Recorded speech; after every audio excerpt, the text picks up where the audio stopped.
Nashik company धर्मांतर आणि लैंगिक शोषण प्रकरणात आयोगासमोर या पीडित ज्या होत्या त्या ढसाढसा रडलेल्या आहेत।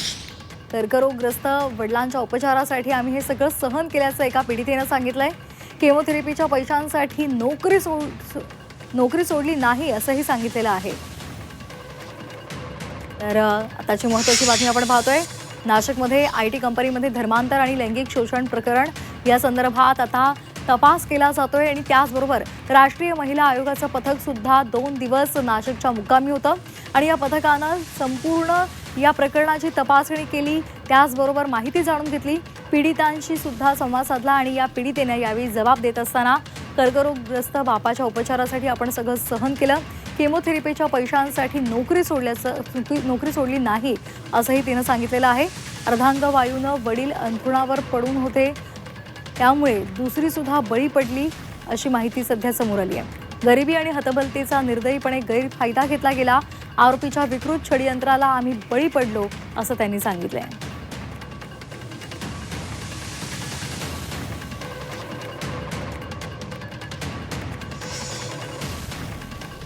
आणखी एक महत्त्वाची बातमी आहे। आरोपी शफी शेख आणि रझा मेमनला कोर्टात आणलं जाणार आहे।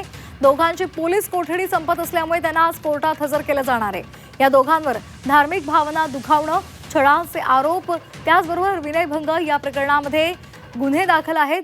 एसआयटीसह एटीएस कडून या दोघांची कसून चौकशी होते। आज या दोन्ही आरोपींना पोलीस कोठडी मिळते की न्यायालयीन कोठडी याकडे सर्वांचंच लक्ष लागलंय। धर्मांतर प्रकरणातील दोषी या दोघांना आज कोर्टात हजर केलं जाणार आहे।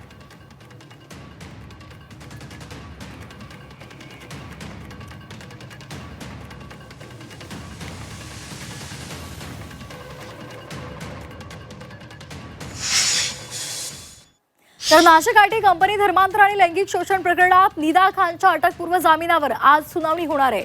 निदा खान गेल्या 13 दिवसांपासून फरार आहे।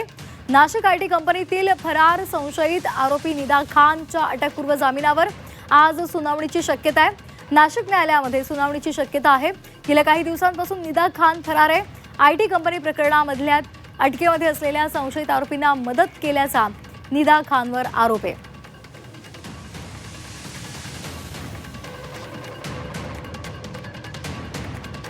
तर निदा खानच्या मागावर सध्या पोलीस आहे, तिचा शोध घेत आहेत। ती सध्या फरार आहे।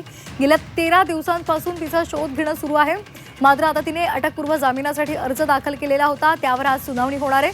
त्यामुळे कोर्टात या संदर्भात काय नेमका निर्देश दिला जातो हे पाहणं महत्त्वाचं आहे। आपण गर्भवती असल्याचं सुद्धा कारण तिने यामध्ये दिलेलं आहे।